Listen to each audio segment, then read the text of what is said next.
If you're easily offended, you might want to not watch this video because I am sitting down with the one and only Dan Peña. You have never met anybody like me, and you probably never will. You think that one parent's as good as two? Go jump in front of a bus. No, the answer is no. He came to my house, pulled my business plan apart, and absolutely gave me the grilling of a lifetime and told me that I will never be a billionaire. The chances of you becoming a billionaire are slim and none, and slim left out. Dan Peña is like the OG of OGs when it comes to business coaches. You're going to get to listen in from the world's best business coach. We have 56 billionaires, and we have a million millionaires. That's where the $1 trillion comes from. The guy's made hundreds of millions of pounds. He owns a castle. He's wrestled with bears. He's been on Joe Rogan's podcast and talked about it. You kill a bear? Yep. With a knife? I slowed it down with a handgun, and then I killed it with a knife. But right now, he's promised to share things that you're never going to have heard him said ever before. You will never reach your highest aspirations, whatever they are, surrounded by family. Your wife's name was highlighted in my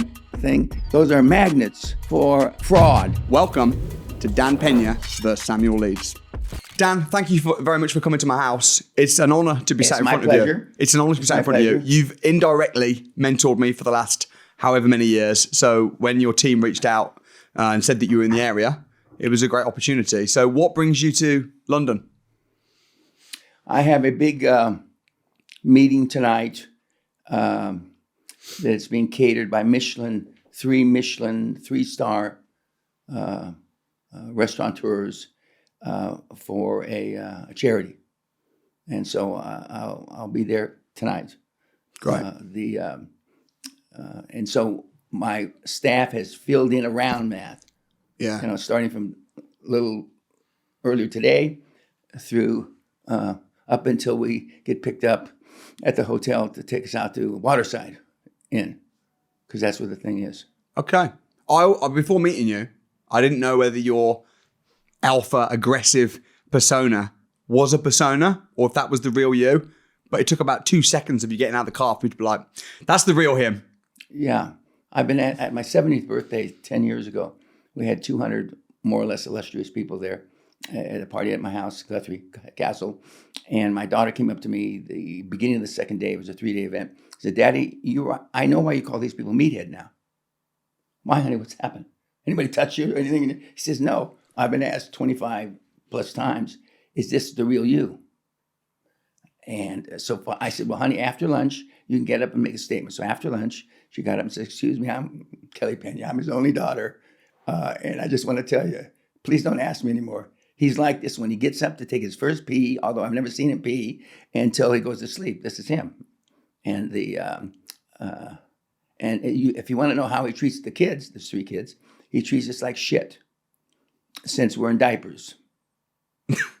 So I'm an alpha male, aggressive alpha male. You're too old to have a persona. There's no point. It's like you're 8 years old now. You're not going to have an act, have a persona. Yeah. Andrew Tate did a video about you recently. Did you watch the video? No. He said that your methods he thinks are outdated. Yeah, I heard that. Somebody called me and told me about that, but I didn't see the. Yeah, I think he respects you. He wasn't speaking badly. No. He was just saying the methods he doesn't believe are. However, saying that, I've got a good friend who we were chatting about, Marcus de Maria, who attended your castle experience about 4 years ago, and the guy's made tens of millions. So, well, I remember the name kind of, but I have a mentee. That was his 3rd seminar he went to. He's an Indian guy. Yeah, he lives next to Windsor Castle. He bought the estate, the big estate next to Windsor Castle when it went up for sale about 3 years ago, and he came back to the seminar to do a testimony. He actually attended the seminar with his Bulgarian wife, and he's this is a guy that used to wash dishes at the Ritz, who now lives next door to the king and queen at Windsor Castle. So it's not unusual that the guys and a few girls, the girls are normally intimidated for whatever reason, make a lot of money. We have 56 billionaires. 56, and most of which don't send me a Christmas card. And we have a million millionaires. That's where the $1 trillion comes from. And we have, up until yesterday, the largest transaction in recorded history, $500 billion, Rome, Neom, but yesterday was surpassed. King Saudi Arabia, the same guy that did Neom, just did a $600 billion transaction with Trump. So it's now not the biggest deal ever done. It's the second biggest deal ever done. What makes you a great business coach? Do you think it's the way you teach, or do you think it's what you're teaching? No. Well, it's two things. I discovered Andrew Carnegie in 1973. I was doing research. I was an analyst on Wall Street. And I realized after looking at 10 or 12 deals, because in the old days, if you came to Merrill Lynch, if you came to a brokerage firm, you asked them to manage the money. They look for the greatest ROIs, greatest returns, with the least amount of risk and the least amount of capital. That was the benchmark that you look for. Yeah. That's not the benchmark anymore. And so I was looking for deals, and 7 or 8 deals in a row. They were offshoots of Andrew Carnegie. That he did this from 1885 to 2000 or 1910ish, and they had 3 characteristics. He never used his own money. Okay, he never took on equity partners. Okay, so you can figure out the logic here. The rate of return's all back to him, and he only used sparingly commercial debt, as little as possible.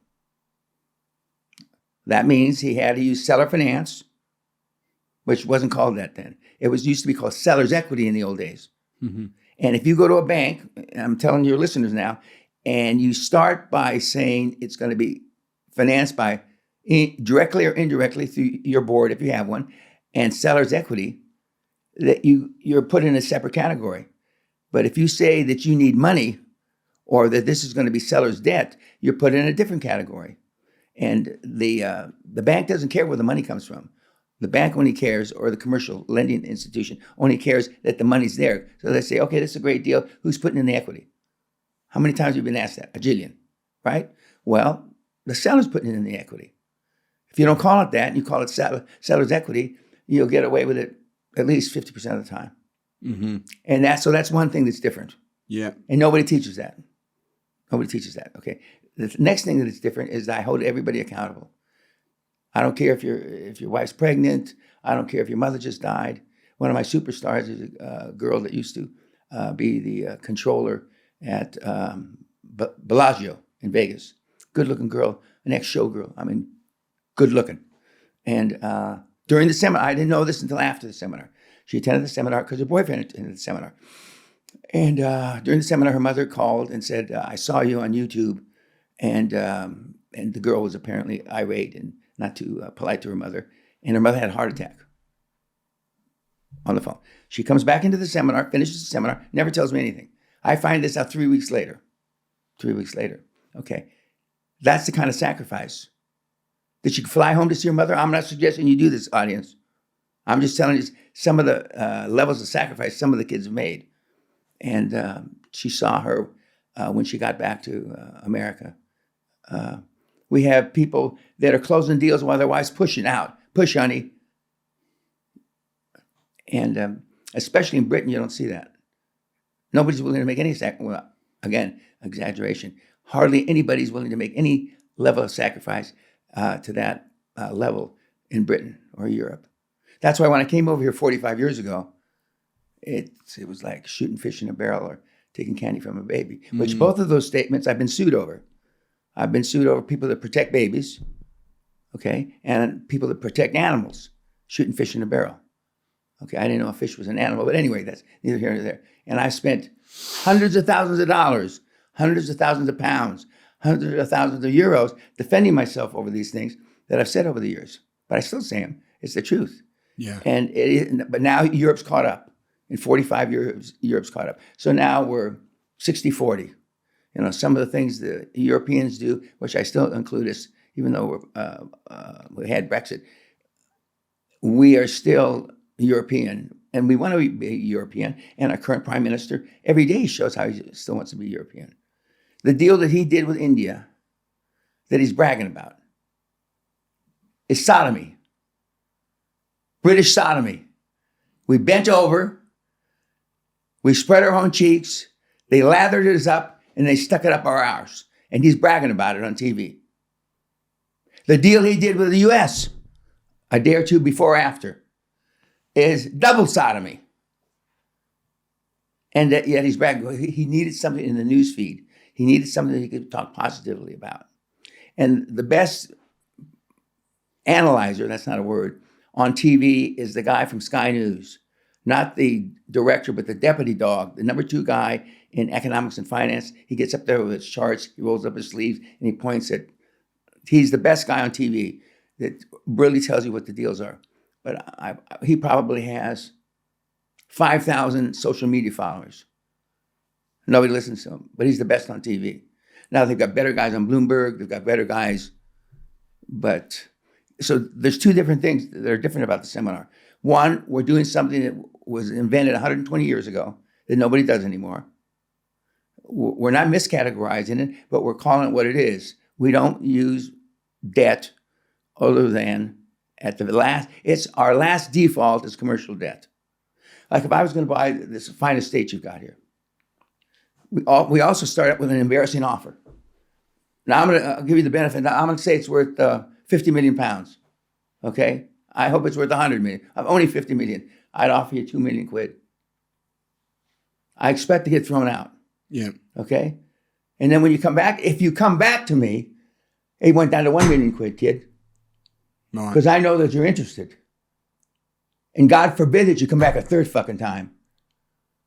I've had people pay me 10 million quid to take this estate over, and it looks in good nick. Mm-hmm. Not a fixer-upper. We also do not do turnarounds because you always underestimate. Yeah. You always underestimate. You think,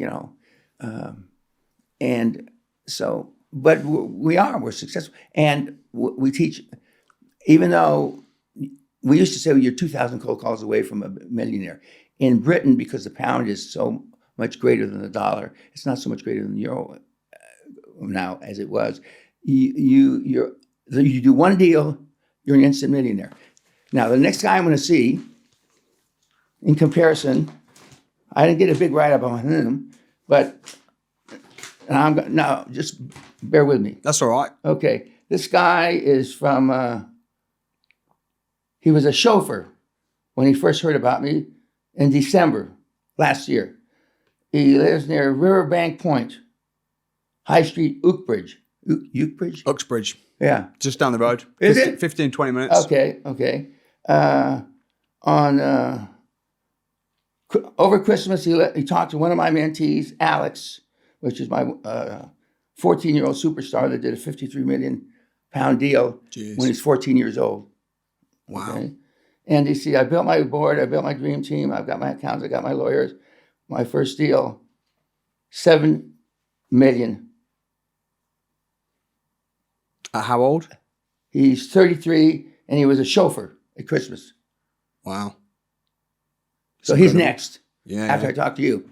That's awesome. But he only got a couple of sentences. Yeah. Well, I had a whole bio. Yeah. That's amazing. I mean, it's undoubtable. I mean, you've made obviously loads of money in business. Yeah. You're coaching people. I'm the only guy coaching right now that we know of that has made hundreds of millions and lost hundreds of millions. Right. I've just made more hundreds of millions than I lost. Yeah. And you say that there's a lot of people now that you describe as mini-mes. There's about 100 of them. What does it mean? What does a mini-me mean? And who are the mini-mes? An official am I a mini-me? No, well, when you come to the seminar, then you'll be a mini-me. Okay. If you've come to the seminar and normally you can't make it work for yourself. Yeah. Okay. It doesn't work for everybody. Yeah. Okay. And you don't have to have be an alpha male or anything like that. But you have to never give up. You know how everybody says, and you've heard it a lot of times, I'll do whatever it takes. Yeah. So the mini-mes are people that, 2 categories, came to the seminar, can't make it work for themselves, so they become coaches. If you can't do it, you teach, okay? Or because I put my material online for 20 years for free. I don't sell anything, okay? 98% of everything that I teach at the seminar is free on my website. Yeah. But surely there's a difference between being there live? Well, I mean,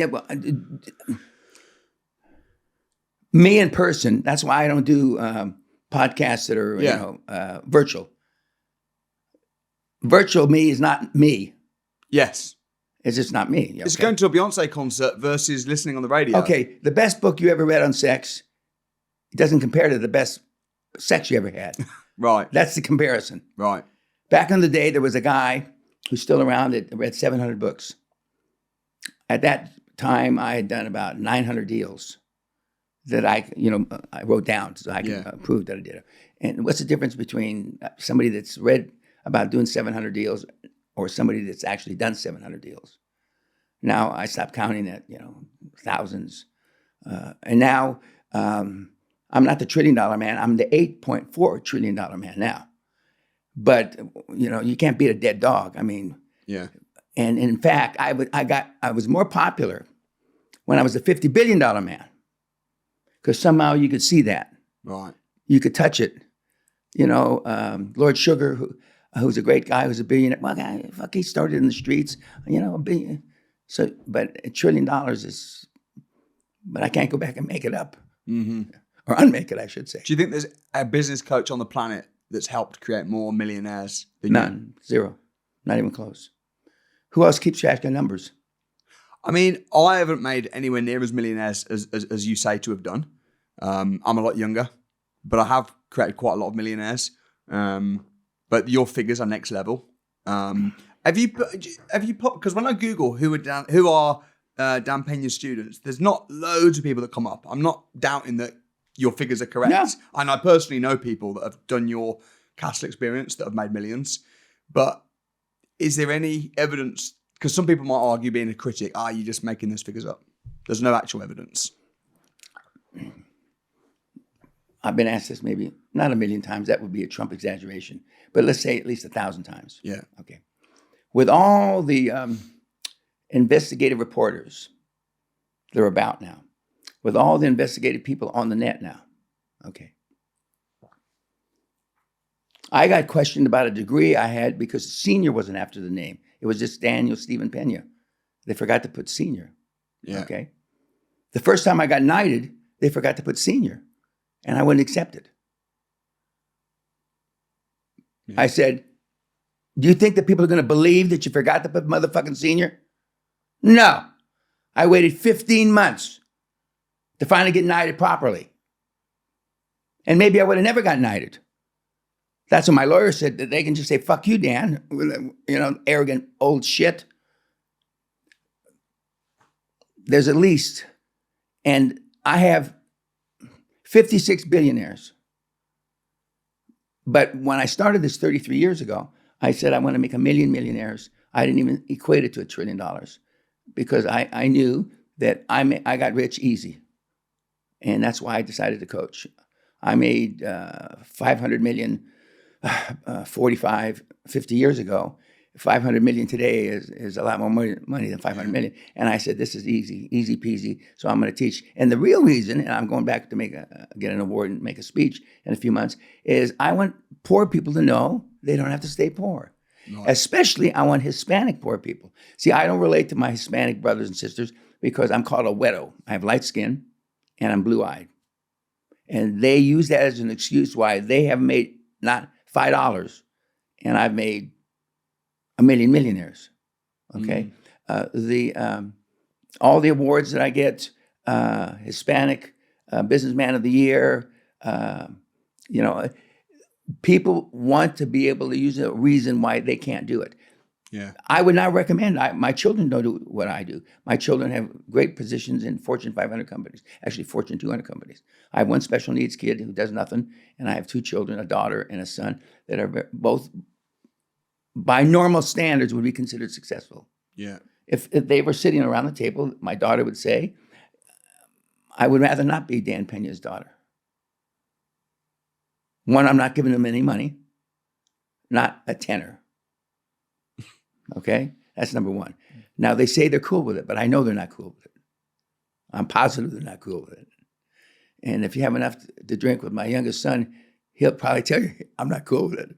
But they're not going to get anything. All the money that we have, and Sally and I are trying to spend it as fast as possible. I only have 2 or 3 goals left. One is to have sex in space. Sally's a little iffy about that. We've had sex at the North Pole, the South Pole, but now we're going to have sex in space. Not one of these deals that goes up for 3 minutes and you get sick and throw up on yourself. We're going to go up properly with butlers. Wow.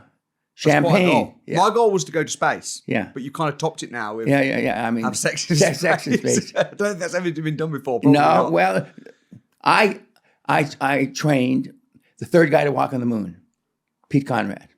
Mm-hmm. Okay, and although he was just with guys, How much do you make from your training? Because it can't be that much. As in your castle, your seminars. I don't. Well, it costs me almost 200,000 pounds a month to upkeep the castle a month. And do you have that mainly? I know you live there, but I live there. But that's for your but training. no. Well, I mean, I don't need 160 acres. Yeah. You know, I don't need the wall garden to be considered one of the finest gardens, and that all costs a lot of money. Yeah. I don't need 160 acres manicured like it is. You have it for the students that come? Or? No, for them to see. It's possible. Right. And when they walk around, they don't have much free time at the seminar, but when they walk around and they see the king swans, used to be the queen swan, you know, which they don't understand how come I don't own the swans, but the swans are all owned by the royal family, especially. So does it kind of wash its face, the training business, pretty much? Yeah. And whatever's left over, Sally and I, my wife, my lovely Yorkshire wife, we give it to the Peña Foundation, and which supports Saint Teresa. We built convents and missions in Sri Lanka, in China, in the Philippines, in the United States. How much does it cost to go to your castle? 27,000 pounds. See, what poor people will do though is they'll go 27 grand times 15 people, however many people are there.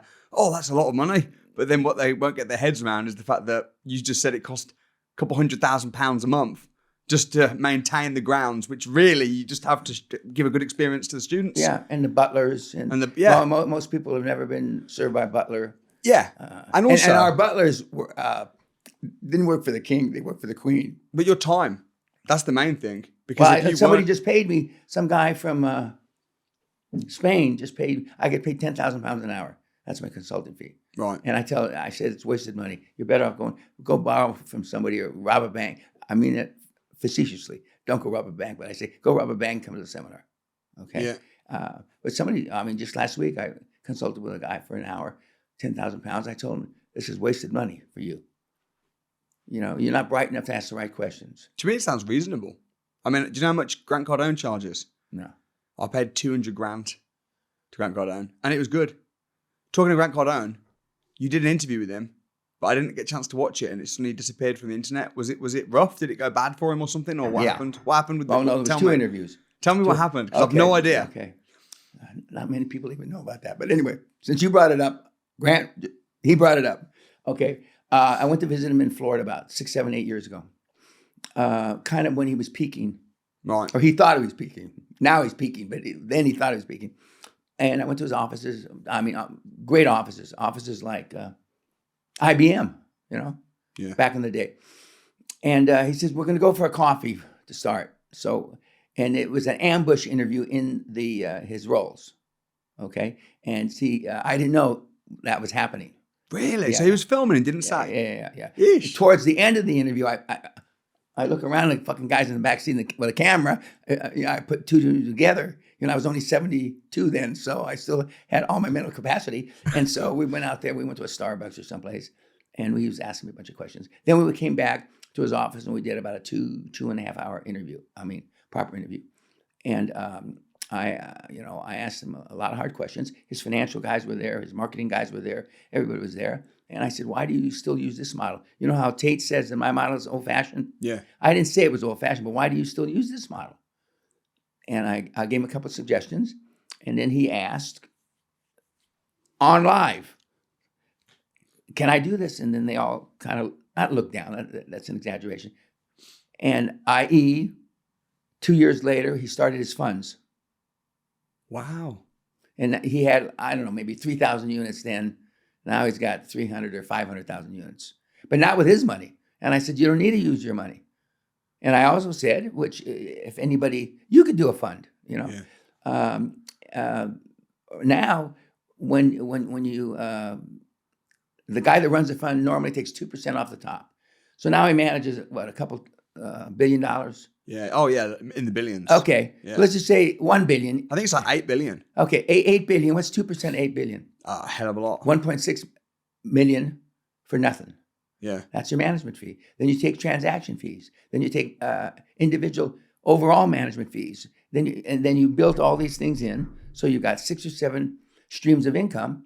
And I said, just roughly, and this is when he only had 300 units. And I said, you should have 300,000 units. And we just did the rough numbers, what I think you would call here the back of fag cigarettes or, you know what I'm talking about. Yeah. And you're leaving $2 or $3 million on the table that you deserve. Now, I'm told, I don't know if this is true. And Grant, if you hear this, you tell me if it's true. Within hours, minutes, days, he rearranged his staff. That's a British way of saying he fired a bunch of people. Yeah. And he started this. And he's doing gangbusters. And I wish him all the fortune. That's incredible. See, so you're like my mentor's mentor then? The OG. Why would he delete that footage though? Because the video... Well, because... And I happen to be the only guy out there that's not slightly insecure. Everybody's slightly insecure. I'm not. Okay. But I'm told, and I don't know if this is true or not, he didn't want any chink in his armor. And you probably were ribbing him a little bit. Well, no, at the meeting, I said, what do you got this guy for? Just your fucking brother? I'd fucking shoot him in the head. Or as they say, where I come from, put a cap in his ass. So that I don't consider that teasing. But somebody with thinner skin. And Grant's got thick skin as well, so... Yeah. Wow. Yeah. So... Now, his pilot came to my seminar. Yes, Ryan. His... the guy that owns the building he lives in came to my seminar. He doesn't own that. He used to have a penthouse on a tall building with all flats, etc. Do you reckon Grant paid for them to come? No. They on their money. They on their own nickel, on their own. They came. Yeah. So Grant Cardone potentially, is he like one of the billionaires on your list? I don't even count him. Wow. So it might be more than you think. Yeah. Oh yeah. I know it's more. Because that's why it's hard to track, isn't it? Yeah. Because sometimes people will message you, I imagine. The other thing, I said, roughly speaking, this is 10 years ago. I think I probably created at least 1 million jobs. Not a million jobs. And then we had several people write in and said, remember me? I had a donut shop. I just sold out to Dunkin' Donut for $1.4 billion. We had 16,000 employees. And then we had a bunch of, I probably created 10 million jobs. But I didn't do it for that reason. I only had simple metrics. 1 million people is $1 trillion. Yeah. 1 million. That's easy to keep track of. And that was the only thing I focused on. But I thought I was going to do it in 6-7 years. When I started in 1993, I didn't keep records the first 7 years, which my accountants, I've been to the IRS and the Inland Revenue. I've already fought these battles. They didn't believe I didn't keep records. But I didn't keep records because I thought I was only going to do it to 2000. 1993 to 2000, I'm done. I'm walking away, going back and, rolling around with my wife in our penthouse. We had a penthouse then. I've had 2 penthouses. But anyway, and then in 2000, when the world didn't end, if you're old enough to remember, the world didn't end because of the, that 2000 scare. I said, well, one, I hadn't reached $1 trillion. I had not created 1 million millionaires. So I started keeping records. So my records are only from 2000 through last month. Wow. Okay. So for the first 7 years, and then they were doing a documentary on me, BBC. It's probably never going to come to fruition. And they're interviewing people in Baltimore, Maryland. And a guy that's a billionaire that owns, he's the 3rd or 4th or 5th largest gym owner on the planet, 24 Fitness and that kind of stuff. Mm-hmm. And he said, when they're talking to him, interviewing him, and he says, well, how did you do all this? Well, we went to see an old fucker in a Scottish castle this is 26 years ago. And it worked. And so they sent me his testimonial. They sent me his. Then I posted it, and then he threatened to sue me because he didn't want to, but he did it. You can't have 108,000 gyms without using somebody else's money. But the other secret to the model is It's OPM, other people's money, and OPM, other people. Yeah. And most of the kids, most of the people you know, don't know how to delegate. They wouldn't trust 4 women to run your life. Like I have my life divided into 4 sections. A woman, and they're all women. What's the 4 sections? Can I guess? Sure, go ahead. I imagine there's probably like health. Yeah. Is that one of the sections? Yeah. But my wife does that, so it's 5 women. Okay. Okay. There's going to be booking your appointments. No, that's go on, tell me. This is going to go on. That's divided. Is it domestic? Right, domestic. That's or the one. International. Okay. Okay. Yeah. And there's 2 people for that. Yeah. Okay.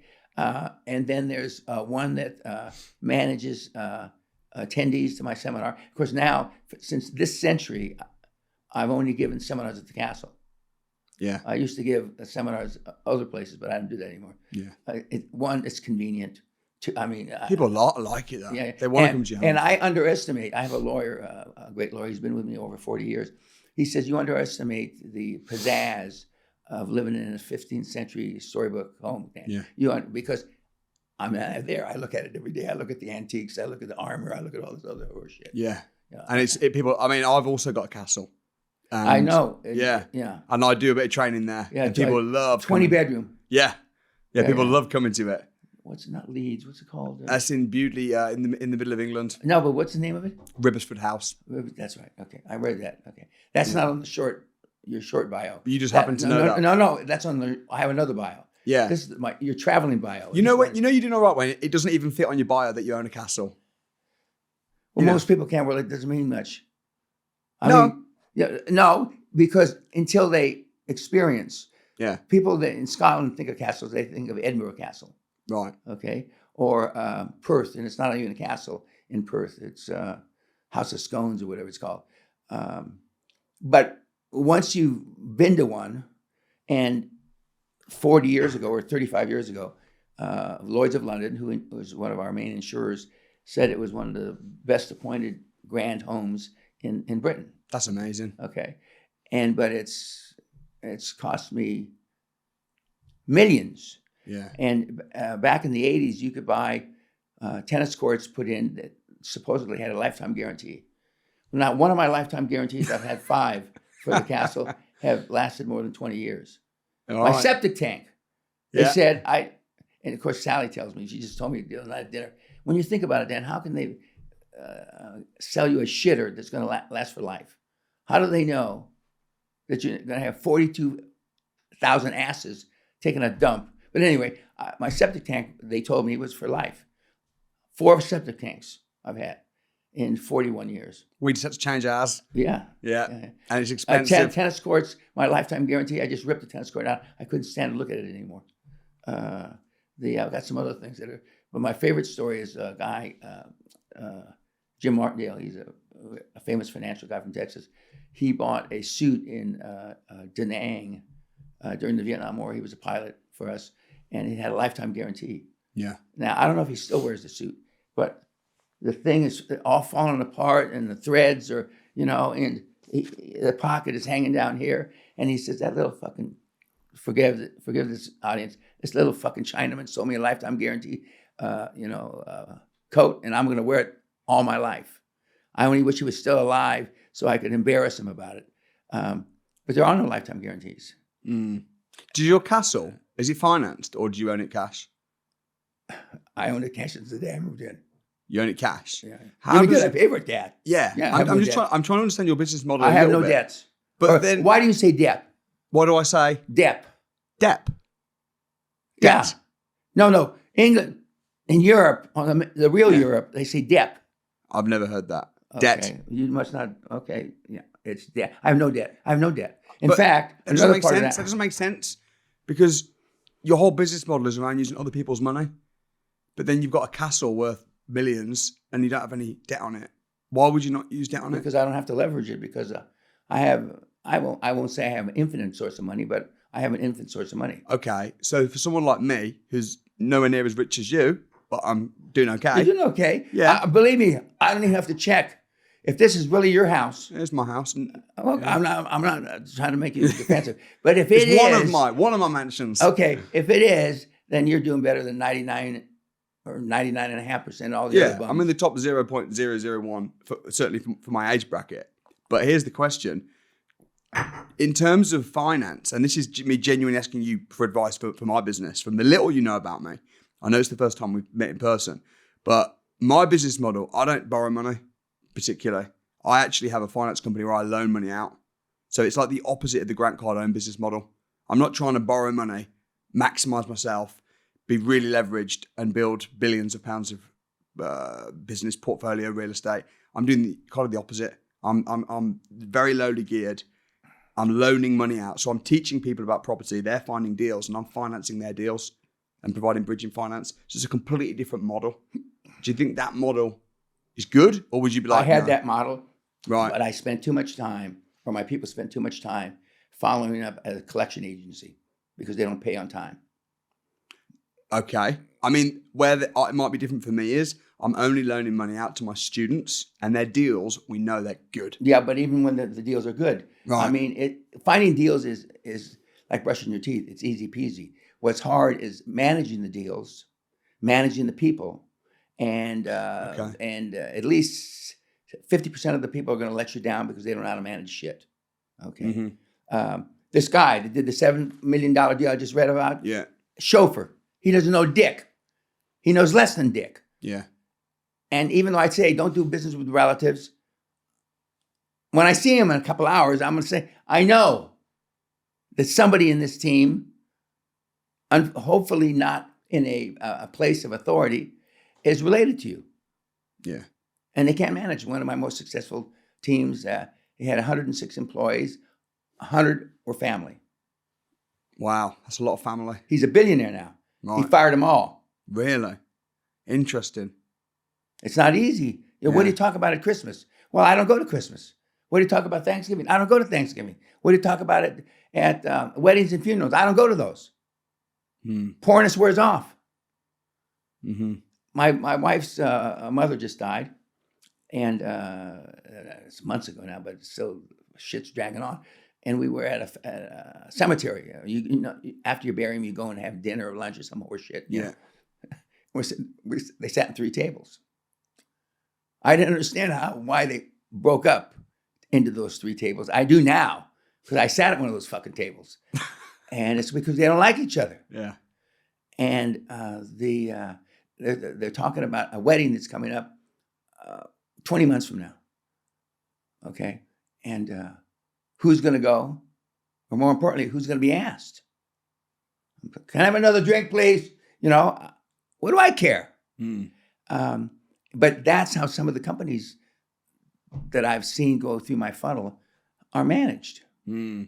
So would you say that's an always no-go hiring family? Because I got a lot of family that work in my company. Well, I can almost assure you the chances of you becoming a billionaire are slim and none and slim left town.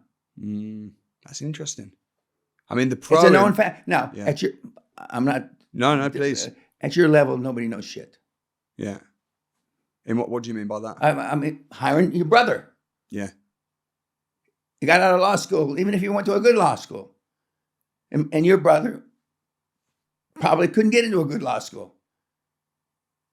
I mean, he's my business partner. I know. That's, you know, your wife's name was highlighted in my thing. Yeah. Your brother's name was highlighted in my thing because those are magnets. Yeah. For disorganization. Those are magnets for fraud. Those are magnets. We just had a big bust up at one of the companies, and the brother and the sister-in-law. Who's the sister-in-law? Well, the sister-in-law would be the wife of the brother, right? Yeah. Had been, taking 6, 8, 10 grand a month since Jesus was born. But because of dealing in the tens of millions, nobody noticed it. And then he wanted to sell some assets off, so he have to have an audit. And his cousin's not going to do that audit. A real accountant's going to do that audit. Yeah. And then they couldn't believe it. Or as they say in Scotland, couldn't he, wouldn't he? They leave a few letters off because most of the people up there are illiterate. My neighbors don't know there was a recession in 2008 and 9. because they all got so much money. What financial crisis? Yeah. Who gives a shit? You know, Yeah. They've been here 700-800 years. The life cycle of my neighbors.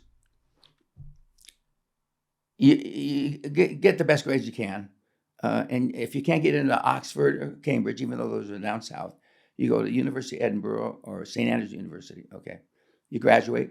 You go to the city, which is the financial district in London, and work for 6, 7, 8 years. Or you go to the Black Watch, which is the Scottish battalion, in the British military, which now has gotten, instead of 2,000 people, it's got 140 people. And then you come home and drink yourself to death. That's the life cycle. Yeah. And they've been doing that there for 1,200 years. William Wallace was brought to Scotland by a Guthrie. Squire Guthrie from my house, before it was built, in 1297 went across to Calais and bring Willie Wallace back to fight the English. So the ancestral home that I own is a big part of Scottish. The first Chancellor of the Exchequer in Scotland was a Guthrie. Okay, but it's the same cycle. And when I bought the place off of Ivan the Terrible, which was the last Guthrie, they had pissed all their money around. My estate was once 2 million hectares. That's 5 million acres. Wow. Since 1468, they had pissed it all away. And they had a string, legend has it, they had a string of 50 ugly daughters, because you have to give money away when your daughter gets born. You have to give a dowry away. You got to give 50,000 acres for this guy to marry your ugly daughter. So they went from 5 million acres to 160 acres in 500 years. Wow. So what's the lesson? But I'm not the only one. A lot of the other big family names are up there. Yeah. Same. But the answer is other people are other people's money. Yeah. And we teach them how to buy. I teach them how to buy property from you, and you pay him $5 million to take it off your hands. It's crazy. Or I'll give you a quid. Yeah. I saw your £1 education to the academy education. Yeah. And also the fact that we do options. So where we pay £1 for land or hotels. Yeah. Which is similar to kind of what you do on businesses, right? Which is a powerful tool. You met Rob Moore as well, didn't you? You did an interview with him. I did two, I think. Yeah, I think you did. Somebody just asked me to be on a panel with him and Hatton. Is there a rich guy? Hatton? I don't know, but I know Rob, and I remember you said you did because he buys watches.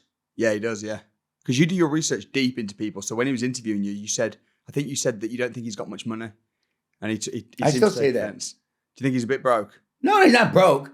But I mean, to you guys, 10 million quid's a lot of money. I'm not saying you, but I mean the morons that listen to you. I mean, I wouldn't take a shit for 10 million. I was constipated a little this morning. I thought 10 million. Then it came out.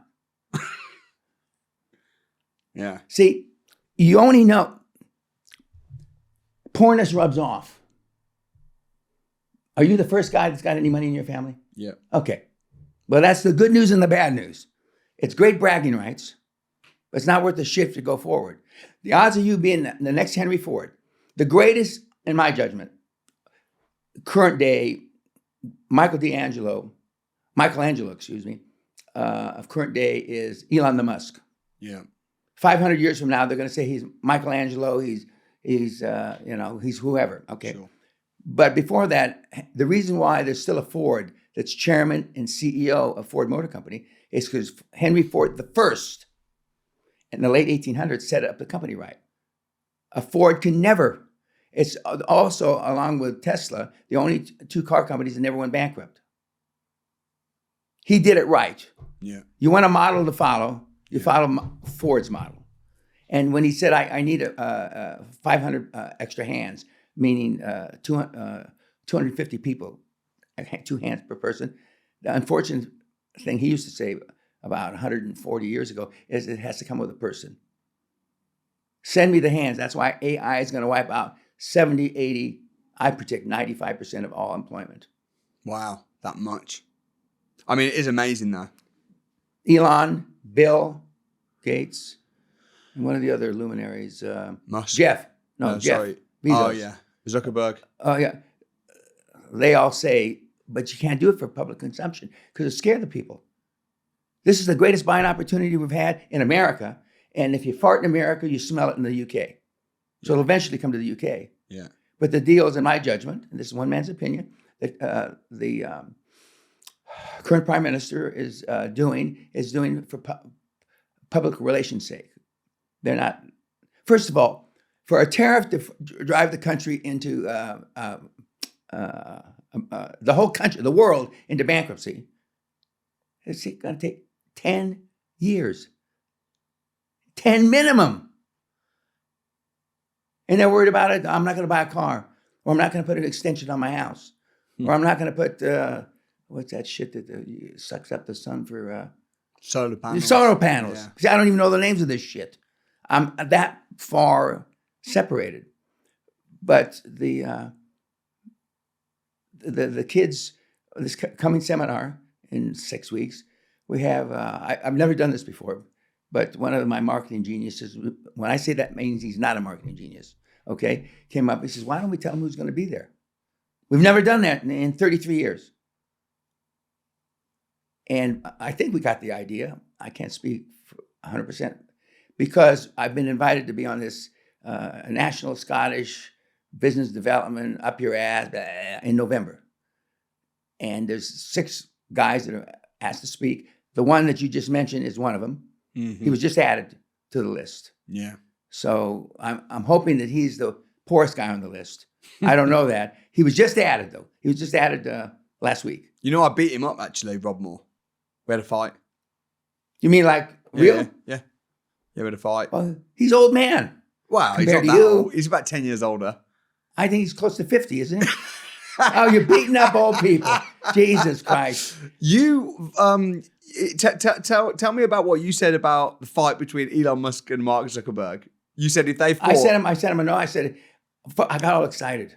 Yeah. And I started... I got excited. I just had started boxing again. Yeah. Okay. And my trainer, who was... he was the Scottish champ at whatever 165 pounds is anyway. And he had a 48 and 1 record. And when he lost, it was to go to the Olympics. And so he never boxed again. But he trains, okay? And so I got all excited. I said, I'm going to write to Musk and Zuckerberg that I'll fight the winner.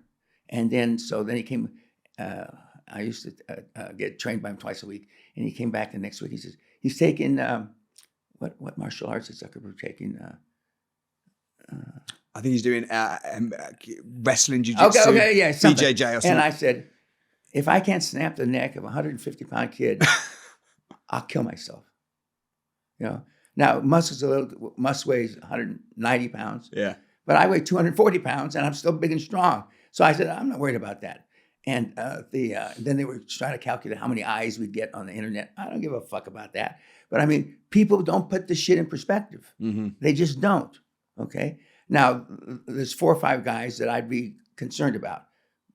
You know, Brock Lesnar. Oh, yeah. Obviously. Yeah. I mean, I know better than suicide. I understand the difference between that. But these pot-bellied, you know. Mate, I've never met an 80-year-old talking like you. So why'd you fight with him? I fought with him because we had a bet. He said he said I could beat you up, and I was like, let's have a fight then. So we had a fight. We both put £100,000 in a pot. When was this? A couple of years ago.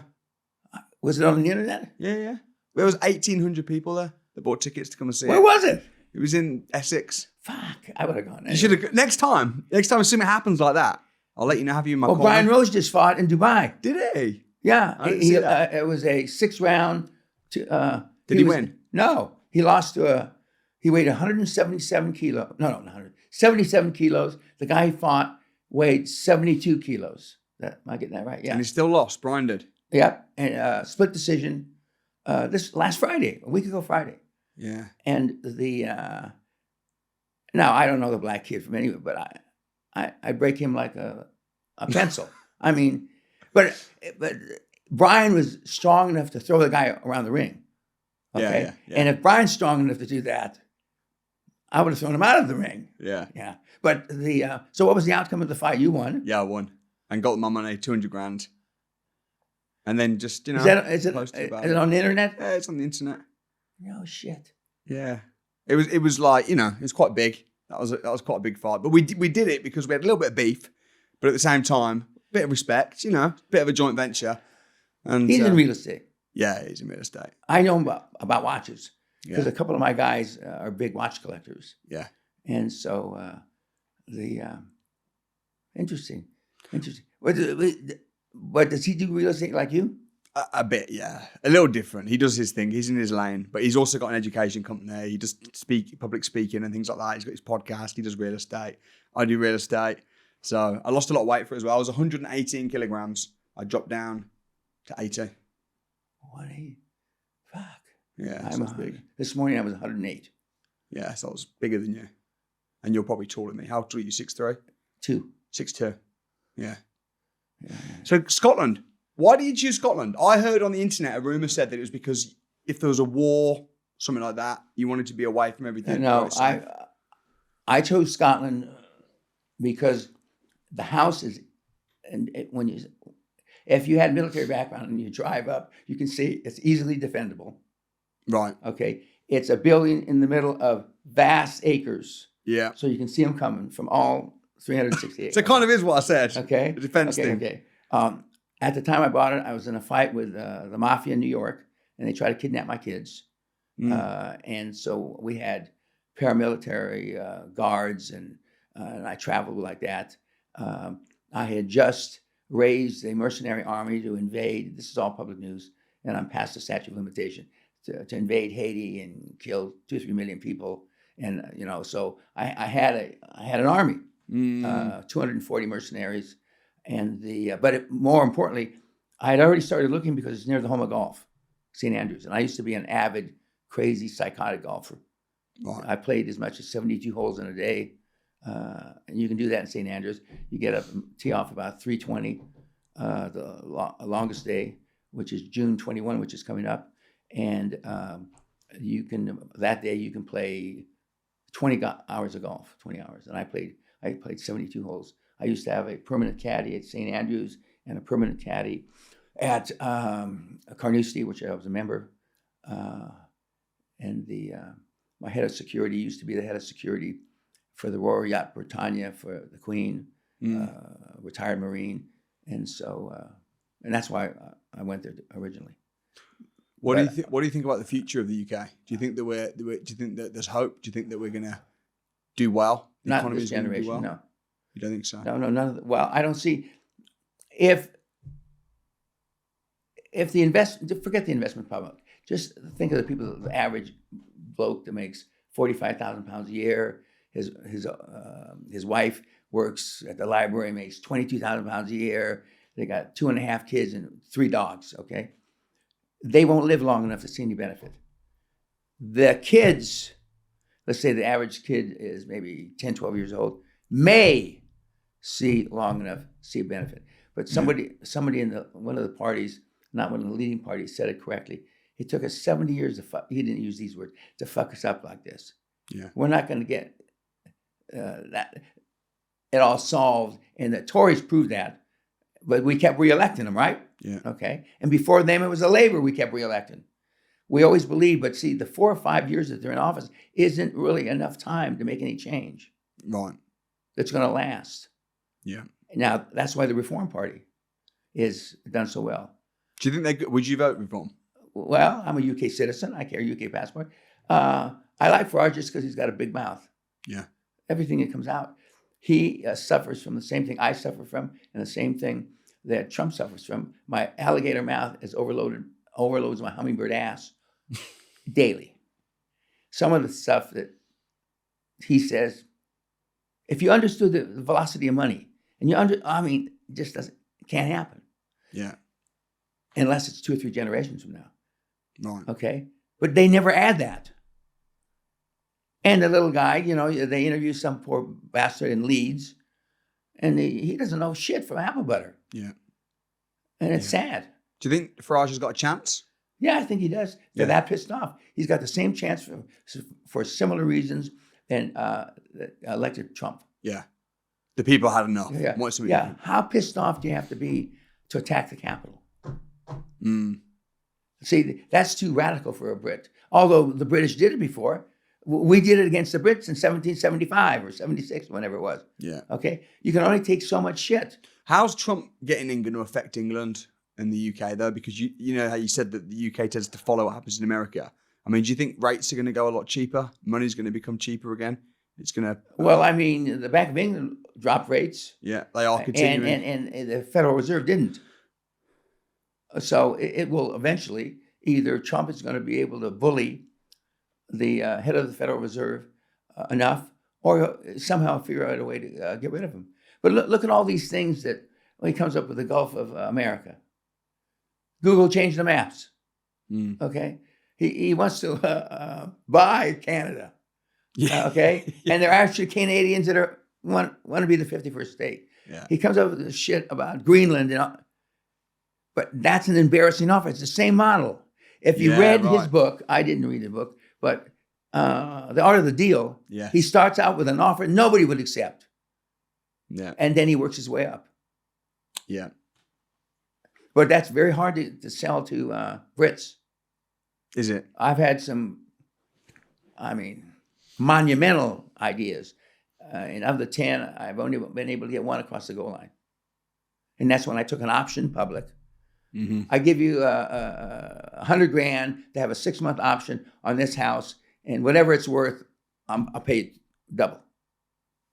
Okay? In 6 months, I got 6 months. You get $100,000 here, take it, or $1 million. It doesn't matter. The option. And if within 6 months I can have the right to come back and pay you whatever you think double for the house. Right. Okay. And then in the meantime, you do what? In the meantime, I went out and sold like a motherfucker. And I got the Bank of England, the Church of England, Prudential, Fidelity, and all the Kuwaiti government, the Saudi government, all to back me and put up the money. And then when I came back 6 months, they all thought that was found money, just as you would. Yeah. Okay. Yeah. You spent the money. The prick can't come back. Yeah. And then I come back, and I was the first person to ever take an option public. In 1984, I took something I didn't own. Yeah. And turned it into $400 million, of which I own 60%. I'll show you, if you don't mind, my hotel that I did that with last year, which actually we're doing really well from. So it's called Willingham House in Cambridge. That's the hotel. 4-star hotel in Cambridge. And we agreed Is it a functioning hotel? Yep. Okay. We agreed to give them $2 million in 10 years. With a £1 option fee. We're paying them $6,500 a month rent, and that's bringing in revenue at the moment. Okay, and you took over. They don't run it anymore. It's our hotel now and our building. Okay. On an option. Okay. Yeah. Well, we do that. That's a great deal.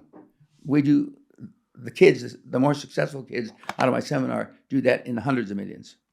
Mm-hmm. Yeah. But for where I'm at right now, I was kind of happy with that. No, you should be happy. Yeah. And I'm expected revenue to be around $1 million. And I'm paying $6,500 a month. So it's a nice... So the $6,500 a month goes towards what? That's just like a peppercorn rent to make sure that they're getting a little something every month. So I'm renting it to buy. That includes, you're paying some overheads, I'm paying salaries, interest. Do they have loans? No, they don't have loans. Okay. So the $6,500 is just a little something for them to incentivize them to wait the 10 years for their $2 million. But it's peppercorn rent because I can make a lot more than that in the meantime. Well, we 2-3 years ago we did a 25-year deal like that to a guy who's 92, and he loved the deal. He always knew that he was going to live 25 more years, but his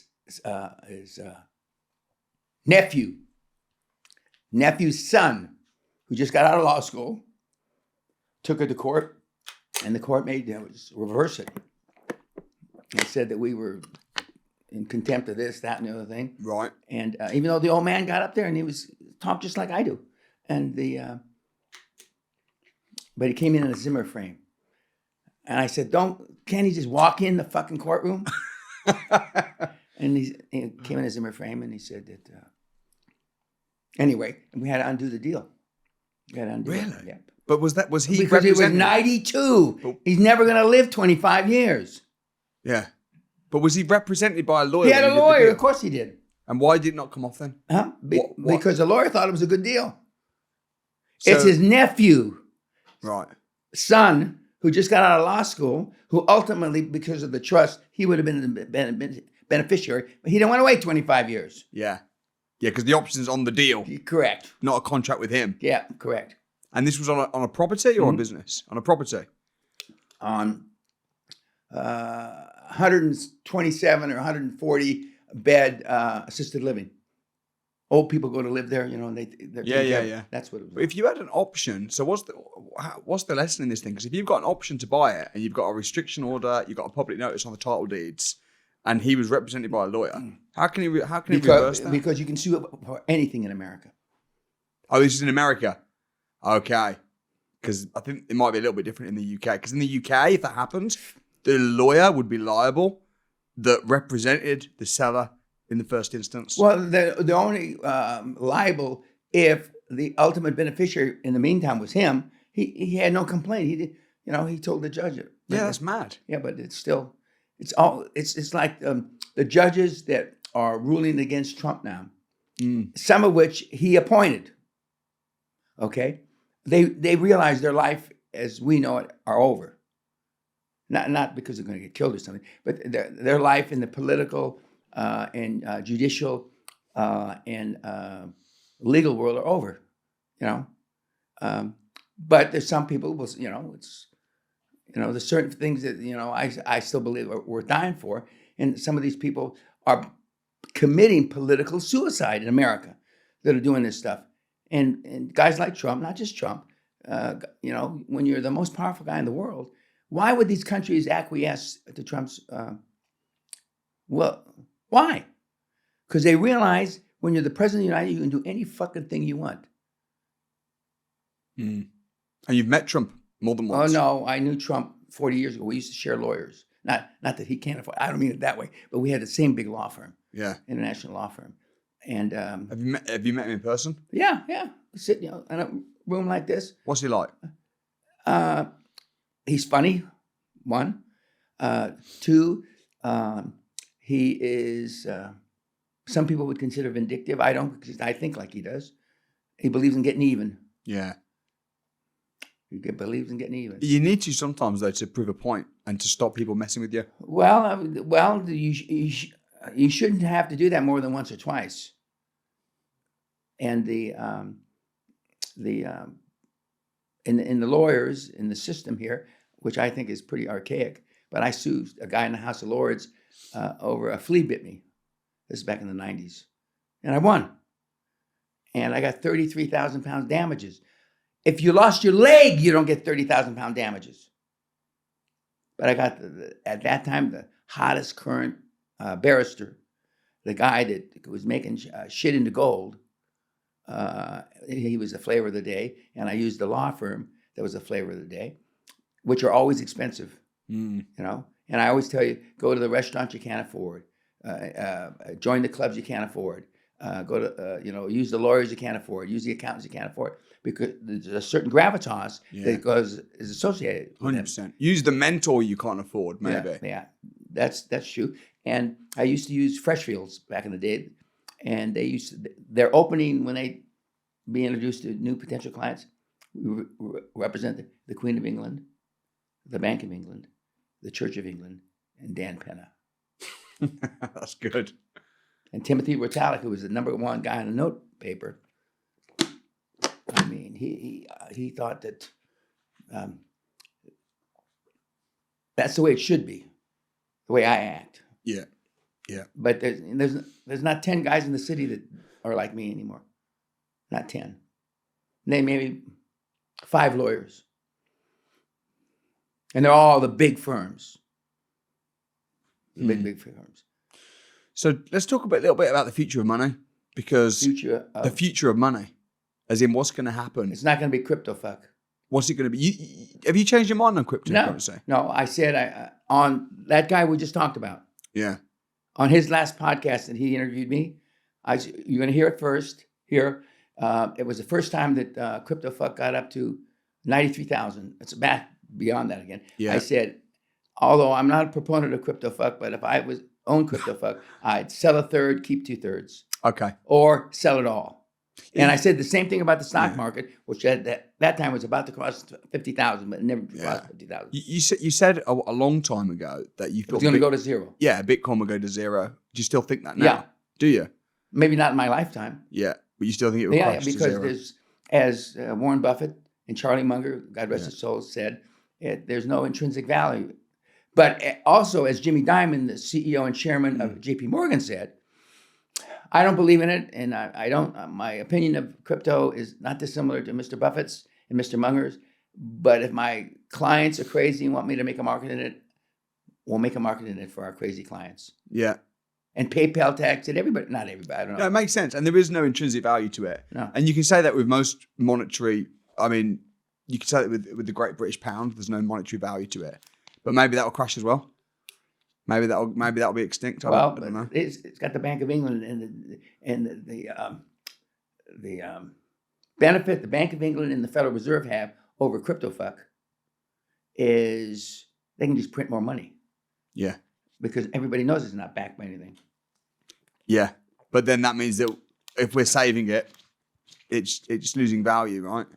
Yeah, but if Bunker, you're too young to know who Bunker Hunt is. The Hunt family, one of the first billionaires, his grandfather founded the West Texas oil field, and that's where J. Paul Getty and all these guys became billionaires. He said, if two things, Bunky, which his friends called him, and I happen to be a friend of his. He says, if you're worried about inflation, you're not making enough money. Right. And if you're worried about taxes, you're not making enough money. Okay. Yeah, that's I've never done a deal for taxes that I'm aware of. Yeah. Although I've seen the newspapers, even the Financial Times, somehow construe I did it for tax reasons. And my wife is a chartered tax accountant with E&Y. She's a big thinker. Well, it missed me. Right. Because they have to, they want to jump. It's a powerful perspective because people have got £25,000 in their bank and they're worried about how do I invest it? How do I protect it? And it's like, you don't. You worry about how to make a little more money. You're broke. And see, but the people with £25,000, which excludes all my neighbors, don't know they're broke. Yeah. Because their parents had nothing in the bank. Yeah. And they stroke it and hold on to it and think about it. I see it all the time. Yeah. In fact, sometimes they're the hardest people to coach.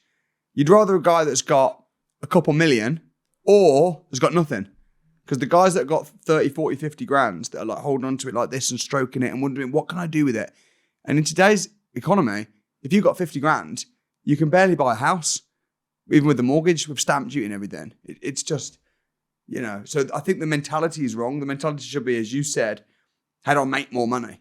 As opposed to, how do I protect this little pot? How do I invest it? Do you think? Well, when I used to be, I've done the various cycles, and I used to run my own hedge fund back in the 90s. And when you come in, and many years ago, ING Bank in the Netherlands, I was their fair-haired guy. And so they own a bank called LaSalle Bank, which is a Chicago bank, big bank. Mm-hmm. And they called and they said that we want you to go in. This is when we were the turnaround guys, allegedly. And we want you to go to Florida and act for us and see if you can turn this around. We're losing $500,000 a month, dollars, and we've had our guys down there, and the Dutch are more interested in going over to Louisiana and to the brothels and shit like that. So we went down and we turned it around in 45 days. And the owners, were all driving Ferraris and Aston Martins and these kind of cars, and not one but two cars. And one of the senior guy even had three cars. And so it was called 3clicks.com, and that means you could get to the subject matter in 3 clicks. That was a lie. We were really 4clicks.com, but 4clicks.com didn't rhyme. Okay. And so we went in there, and Sally fired 95% of the employees, which all went to the bottom line. we were paying salesmen a salary plus commission. And in any sales organization worth a shit, including property, if you've got to pay a salesman a salary, they're mediocre at best. Yeah. Okay? And so all that money went to the bottom line. So we went from losing $500 grand a month to making about 150 grand a month. And so then what, the secondhand market for those kind of cars is not so great. It's better in Europe than it is in the United States. And so but the bank was worried about now they're going to have to pay taxes on the money that we made. Yeah. We were losing $500,000 a month, and now because that's not how you're taught. That's not how you're taught. Because most of those bankers, I can say for sure the Dutch bankers and the American bankers in LaSalle, which is out of Chicago, their parents they lived paycheck to paycheck. And that's how you were raised. That's how I was raised. My dad was a cop, okay? Yeah. You can't burn that mentality out. Many years ago, when I go to a funeral or I got down to I'd only go to funerals or weddings. And, after a wedding or after a funeral, you go back to somebody's house for drinks, coffee, sandwiches, bullshit, right? Yeah. And the man would go to one room and watch football or bullshit, okay? And so 2 or 3 times my dad, as I walked into the room, the way he introduced me, this is my son who lives in a castle. I told my dad, I took him aside, Dad, if you do that again, I'm not going to come to funerals anymore. Well, next funeral, same thing. This is my son who lives in a castle. Same thing with weddings. This is my son who lives in a castle. I never heard that before until I had a plastic surgeon come to the seminar about 5 years ago. And her mother introduces her. This is my daughter who has an Olympic pool in her backyard. Not many people have an Olympic pool. That's 100 meters or something like that. Yeah. And so our parents are proud. Yeah, they're proud. But they don't know how to, and not their circle, because hopefully if you live in a castle or you own a castle or you have a 100-meter swimming pool in your backyard, you're not dealing with the same people that you grew up with. In your case, you are. You will never, I never say never. Yeah. But I'm going to say never to you. You will never, 2 things, you will never reach your highest aspirations, whatever they are, surrounded by family. I've got 54 years of experience. Yeah. I've seen a lot of Johnny-come-latelys come and go. Yeah. It's just not possible. It's not possible. Wow. It's just because poorness rubs off. Poorness rubs off. And once in a while, people say, well, sometimes don't you fire the wrong people? Yeah. I fired maybe 100,000 people, 150,000 people. See, that goes against everything that I kind of stand for in doing business. And you may well be right. Listen, I'll respect and honor your way more experienced in business than I am. The way I am, all my family work within the company, pretty much. I've moved 56 people over to this village. They all live in nice houses. They're doing well. Poorness rubs off, but I believe richness rubs off a little bit as well. And I'm trying to elevate them. No, it does rub off. I'm trying to elevate them. Yeah, well, okay. And some of them, like my brother, my business partner. So did Jesus. What's that? So did Jesus. And what did they do to him? Killed him. Wow. You couldn't be wronger. You couldn't be wronger. Really? Wow. That's hard hitting. Yeah, well, it's truth. Yeah. It's the truth. And I've turned over, oh God, I can't count. Another real successful group in Florida, and took them a couple years to get with the program. But the only employee they have left that's related is their mother. They couldn't put a bullet in her head. She's the head of human resources. She comes in on Tuesdays and Thursdays and gives them donuts. She gets paid $50,000 a year. That's it. Yeah.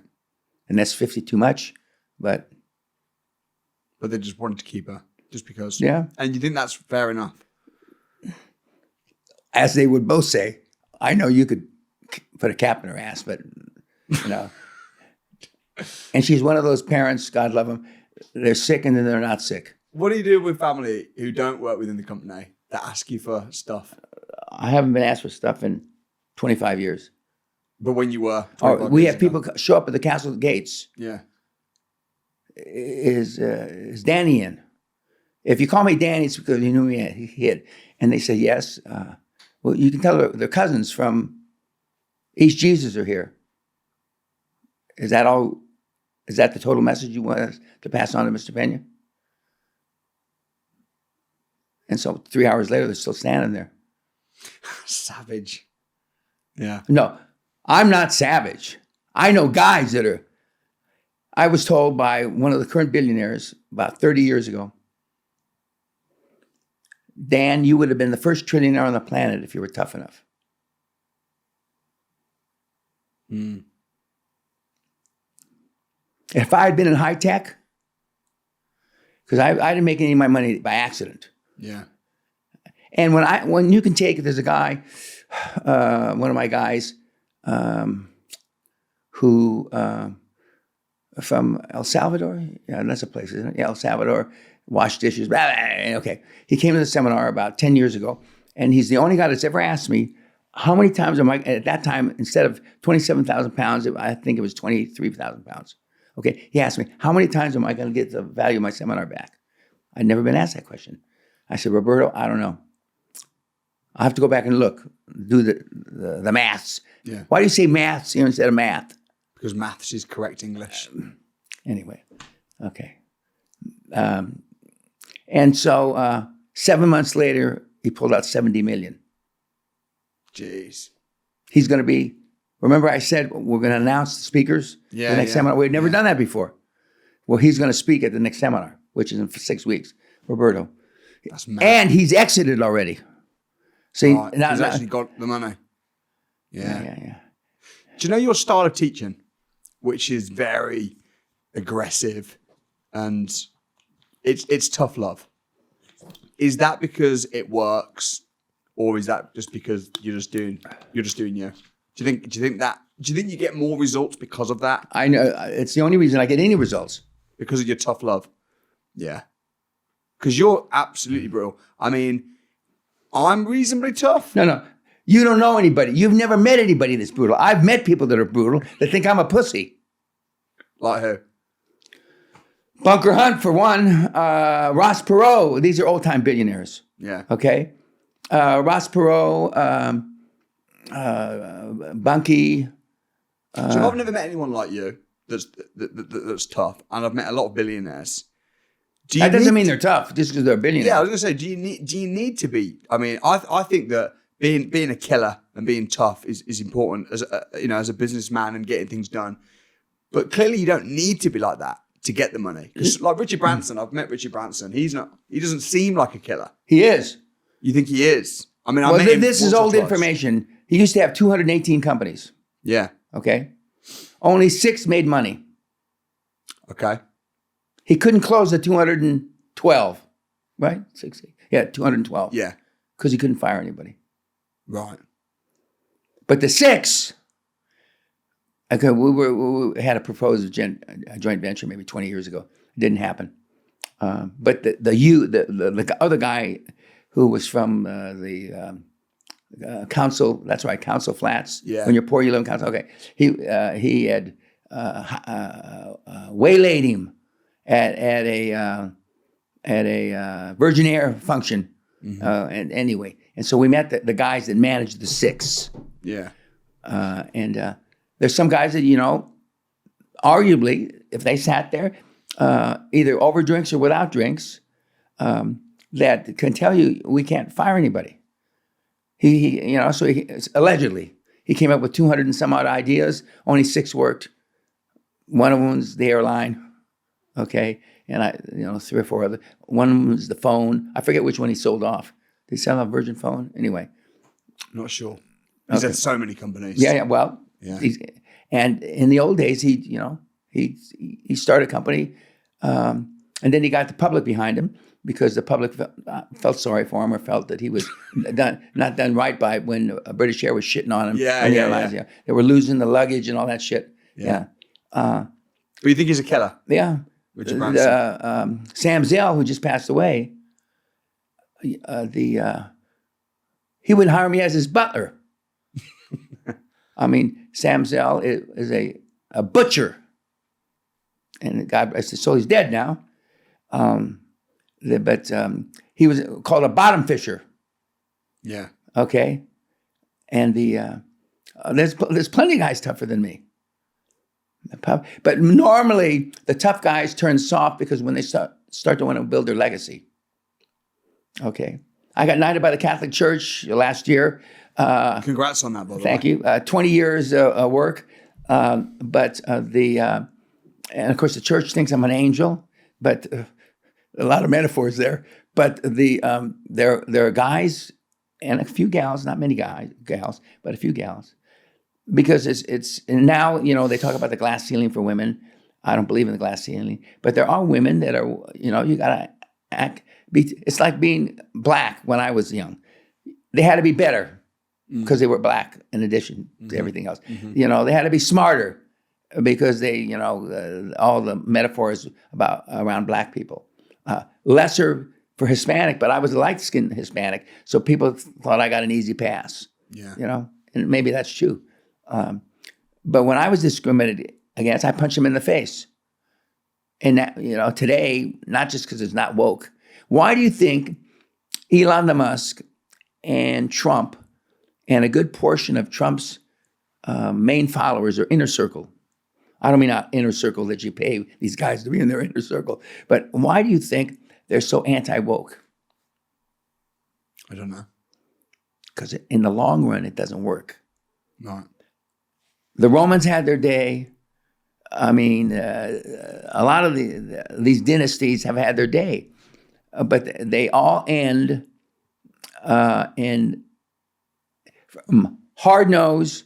Romans were terrible to everybody, to soft, and they lost the empire. Yeah. It almost lasted 1,000 years, though.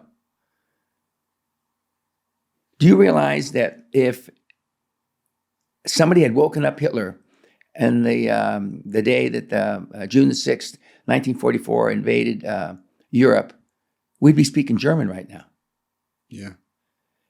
The same thing for the Japanese. If the Japanese had gone beyond Pearl Harbor, there was nothing to stop them until the Mississippi River, both going east and west. I'd be speaking Japanese.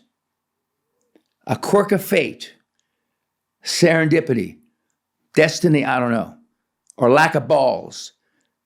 Since I've done business and been partners with the Japanese government before, it's that he didn't want his legacy to break the U.S. dream bubble. That's not why Hitler didn't do it. They were just afraid to wake him up because he was being a tantrum, okay? So otherwise, I'd be speaking Japanese and you'd be speaking, as we used to say in the old days, Herman. And I was with Siemens 10 years. My mentee became CEO of Siemens. I still remember sitting with him in 1997. He said, Dan, there are no CEOs that aren't Bavarian. I speak German with an accent. I got my PhD and MBA at night. A proper guy, you got your MBA and PhD because you had money to have it, and that's why you were there. Yeah. And then when he became CEO of Siemens in 2007, he was a long shot. There were 7 guys, and we knocked each one, other 6, one at a time, knocked them off. So QLA is a lifestyle. It's not just about making money. Yeah. It's about being in charge and being accountable every day, the rest of your life. Dan, why do you run QLA and the seminars and open up your home? You're 80 years old. You've made millions of pounds. You don't need to do it. You make no money from it. And the tiny bit of money you do make, you put in fact, now, in conjunction with that, we're advertising on American TV, Fox News, as we speak right now. Everything's for free. I'm paying advertising, American television at high rates to give my shit away free. Is that smart messaging? Is there a reason you say yes, because, 8 trillion sounds like a lot of money. Yeah. But all records are made to be broken. Yeah. I don't want my record broken for 1,000 years. Yeah. I have the money.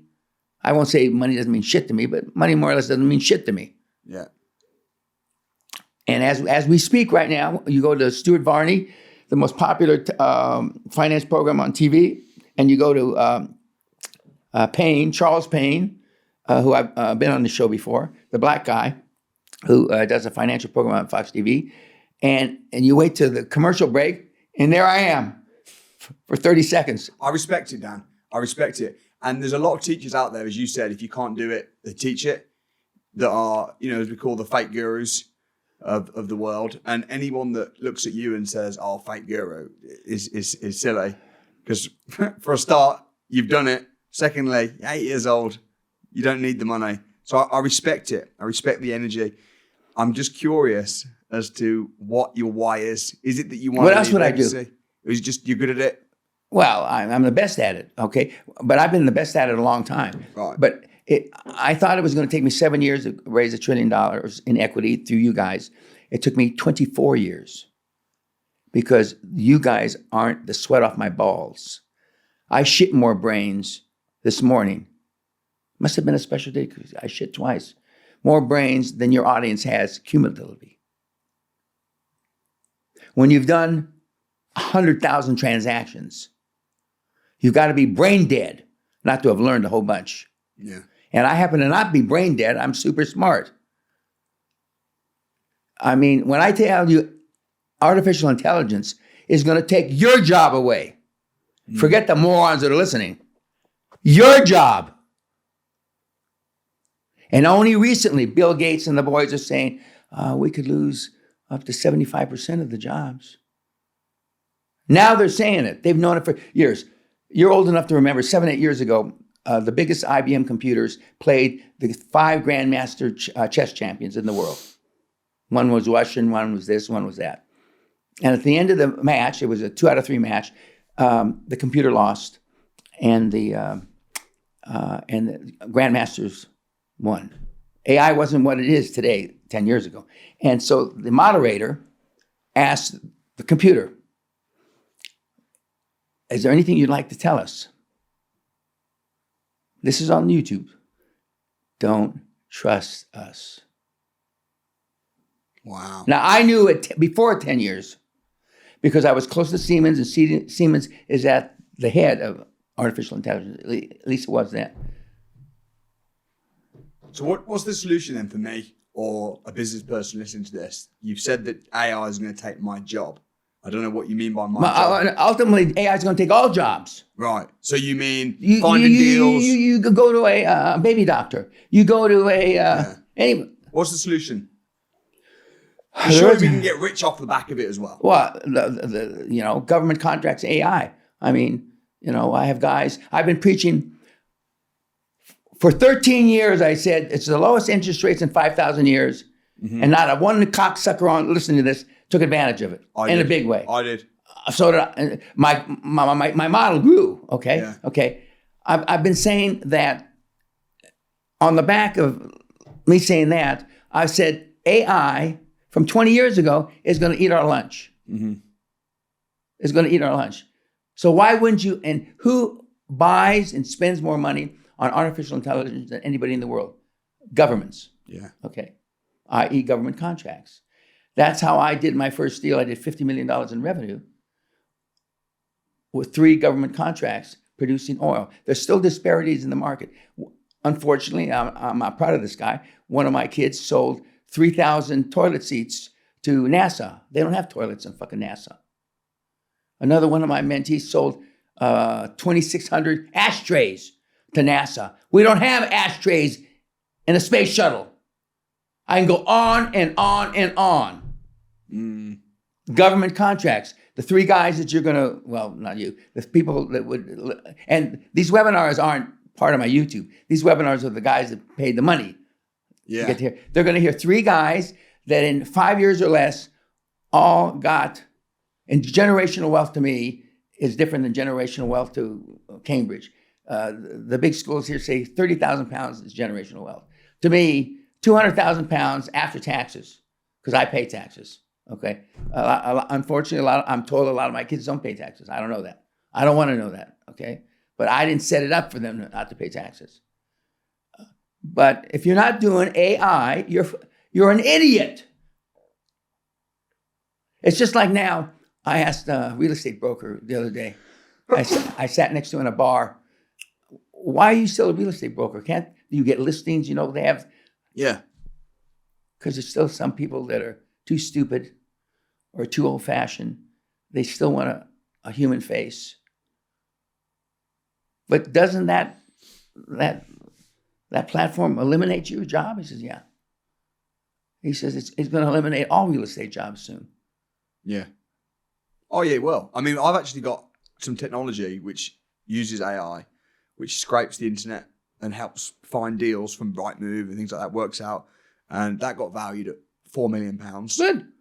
So that's kind of like how I'm trying to lean in to AI. And also with our educational business, we're using AI. I've got an AI version of me, a Samuel ChatGPT. So I'm trying to lean into it best I can, but it's hard to predict the future, and it's fast moving. No, unless you're part of it.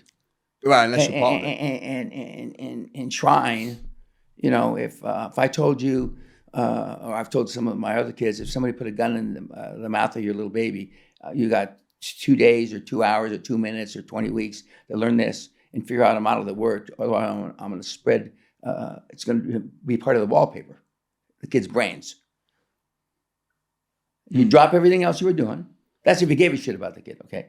I'm giving you, not just you, anybody. And most people, their weak link is kids first, wife, family. Okay, those are the weak links. Yeah. Okay, that's where you're vulnerable.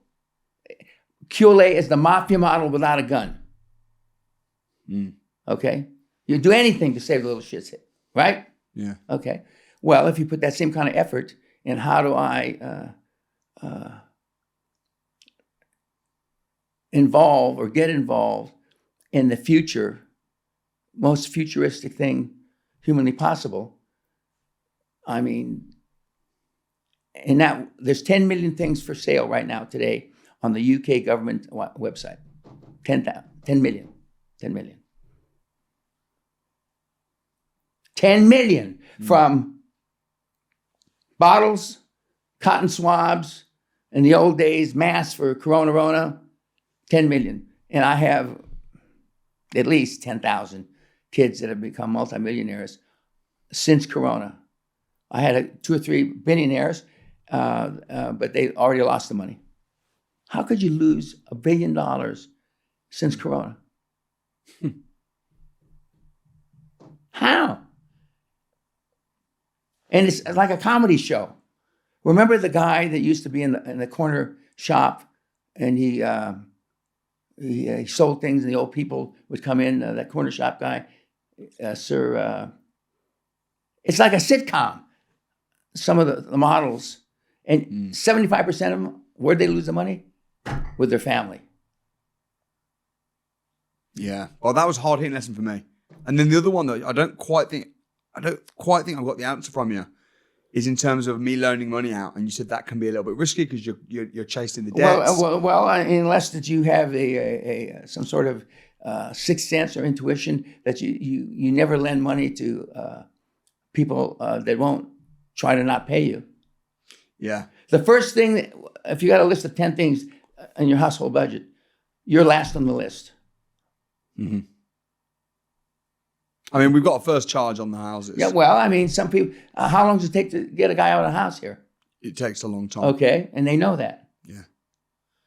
So you've had an extraordinary, we used to have, 25 years ago, we used to sell the castle where if you were a student, you got a discount. If you were a veteran, you didn't have to pay anything until this had happened. If you were this, that, if you had been raped, beaten, sodomized, thrown in jail, I mean, we had a deal for everybody, and we probably collected off all those, maybe 70% of our money back.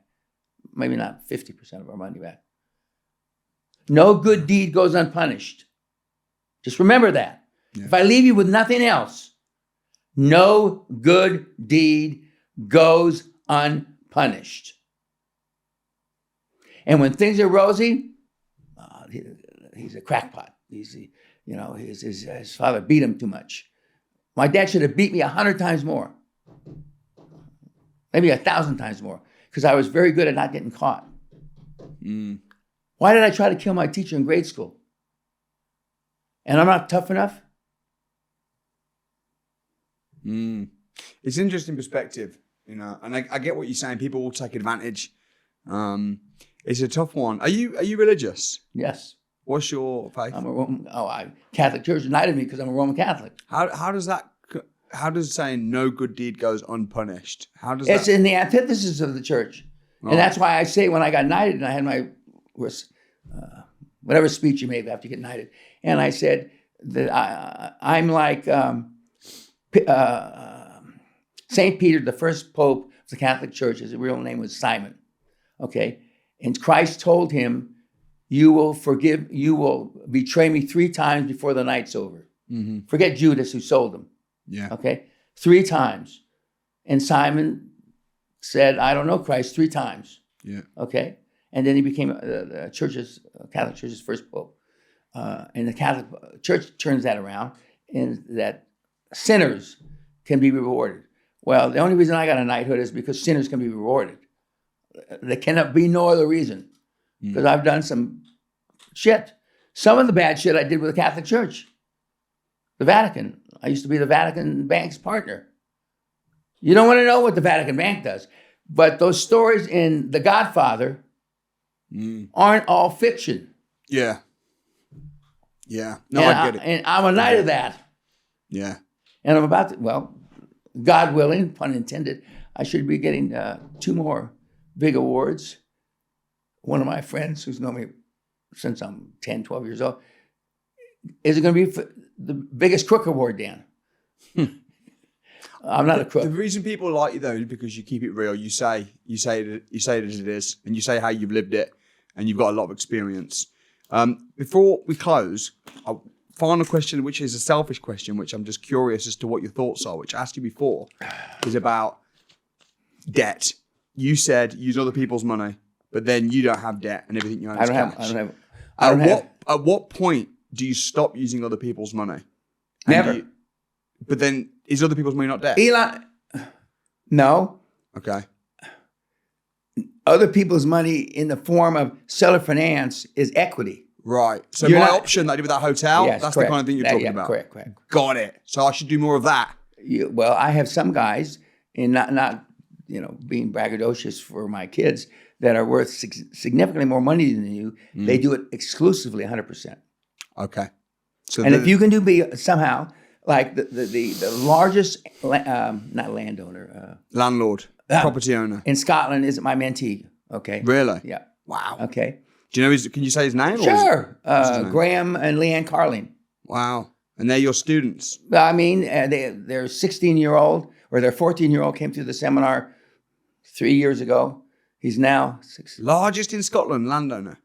Damn. Landlord. They had, I don't know. That's huge. There were 3,000. Maybe it's 5,000. I mean. That's why I'm asking your advice, Yeah. It's like clearly. Yeah. So it makes sense using equity. So not borrowing money. And their 14-year-old came to the seminar 3 years ago. Yeah.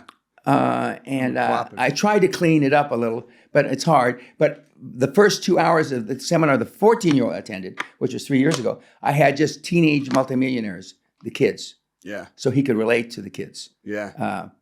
And his name is Michael, and he just closed his second deal. He's rolling up sports pubs. Right. Okay. In Spain. They're from Dundee. She's from Glasgow. He's from Dundee. And they have offices in Dubai, Manchester, someplace in New Zealand, someplace in the United States. But they're the largest landowners. And now they got a school. They got an academy. And anyway, whether it's a good thing or a bad thing is not really important. Because there's a point in your success cycle that you believe the press clippings about them. Okay, I told them never believe the press clippings, but I didn't used to read them even. I can't be that smart. Okay, but the real key is he's seen his model that he's following, or his parents and me, and I'm the parents' model because they saw and it worked. They came to me. They had turnover, and not a dissimilar business that you were in or are still in, of, I don't know, 700,000 or 800,000 quid. They had 4 employees, 6 with the twos of them, the couple. Okay. This is old information. 3 years ago, they had, I don't know, 3,000 or 4,000 employees and 600 or 800 million in turnover. And they were getting ready. I told them, you should exit. Take some chips off the table. I didn't used to believe that. But I've been through 3 economic cycles now. Right. And I could have had, if money had been my objective, I could have had a lot more money, debt-free, if I had taken chips off the table twice before. I've only taken the chips off the table once, but I've been around long enough, 50 plus years, to have taken it off 5 times. So I equate a cycle is about 10 years, okay? And you should take part of your chips. That's what I suggested to the Bitcoin guys. Take a third off and keep 2/3 or sell it all. Now, it's back past 93,000 and it's at 100 and some thousand Bitcoin. And so they point at the fact, well, Dan would have sold too early, okay? But the point is, a lot of people have made super careers. And they would be that much more super if they had divested themselves. Yeah. But you start to fall in love with the adoration and the people blowing smoke up your ass, you know? Yeah. I think for me, the biggest learning points, number one, family. That's something I need to spend some time with and grapple with. Well, I don't. But I can't ignore it. No. I don't suggest you do this. But we've had people with bigger organizations than yours that have brought in, everything from time and motion studies. You know, how many people do you really need? My rule of thumb is when I buy a business, I can normally fire 40% of the employees, 40 to 60. It's interesting. I'd love you to. I know it's probably not possible to take a deep dive into my business and see what you think. If you'd be able to check my business. Well, we're lean, man. But maybe you would. We've got about 60 employees, turnover about 20 million. 60. I know you're not the exception. I appreciate you having me on here, but you would be the 1 in 10 million, and I know you're not. Yeah. But I can believe it. I've had smart guys. No, I can believe it. And I'm a student, you know? I'm a young guy. I'm a student. That was going to be my closing remark. As long, you got to stay a student. Yeah. Some of the gurus say that. Tony Robbins says that, who I know for about 40 years. Grant says that. The Wolf, who I know, says that. But Grant's in the right place. It'll be tough for him to exit. Because you always fall in love with the 2 or 3 or 4% you get for free. And when it's in the billions, I mean, your lifestyle, even though it's not supposed to be that way, your lifestyle is dictated by how much money that you, It's like, I sent him an email, he probably never even read it, but when he got his, the $65 million plane 2 or 3 years ago, and then he put $1 million in avionics extra shit in it. And I said, that's just, at that time, that's just 1 year's fees. And of course, the plane isn't a write-off. Now, I'm NetJet. My wife and I are owners of NetJet, but we use the plane. When we go across the Atlantic or the Pacific, we don't use private planes. Everything else, we use private planes. But I think that in America it was 50% tax write-off, I believe, and that's why he bought it, because I think they changed the rules on jets. Yeah, I think so, but I know certainly they're extremely expensive. Well, the new one, the very expensive one is the one that the Qatar government just gave to Trump, 500 and some million. And then Trump said, I'm told, I don't know if it's true, I'd like about $2 million worth of more shit put on the plane. That's, so I'm sure Qatar's going to come up with the money. And he says, and the government says, and the Qataris say, it has nothing to do with our business relationship. Nothing. We're not going to be any more favorable to the president, or the president's not going to be any more favorable. It's like your grandmother doesn't have more influence over you than a guy from the Financial Times writing an article. That's a lie. Yeah. If your grandmother, if you can do it, you do it. You know? My grandmother's never asked me for anything. The question is whether I would have done it. That's the real question. Yeah. But both of them it wasn't in their gene pool. It wasn't in their gene pool. Dan, it's been a really good conversation. Thank you very much. I've enjoyed it immensely. I've enjoyed it a lot. I hope to do it again in a few years. I'm sure you'll still be fine strong. I came early because my crack staff thought it was going to take me a lot longer to get Well, here. you were here in 24 minutes. Yeah. How did it come about then with this interview? What happened? Because I looked at one of those 5 people, my wife included. Maybe they thought I was going to see a doctor. I don't know what they thought, but there was time open. And we have a long list of people that have asked me. You're not on that list. But I said, go to the more popular podcast. This is 2 years old. And when I'm in the area, like I'm going to Dallas, Texas in a few months, and there's 2 or 3 guys there in the Dallas-Austin area that have we've tried to set up podcasts before, but didn't work for whatever reason, scheduling. And so I'm going to see them when I go there in June, I guess next month. And I don't know of anybody else around here. No, I was really happy when I saw my PA show me the email, because I'm obviously a big fan of you and I've been watching you for years. So when I saw the email, I was like, oh, wow, yeah. So it's been fantastic. I'm glad it worked out. Yeah, and I know people that have done your castle experience. And but yeah, look forward to keeping in touch and hope you guys enjoyed the interview. Dan, thank you very much. Thank you, sir.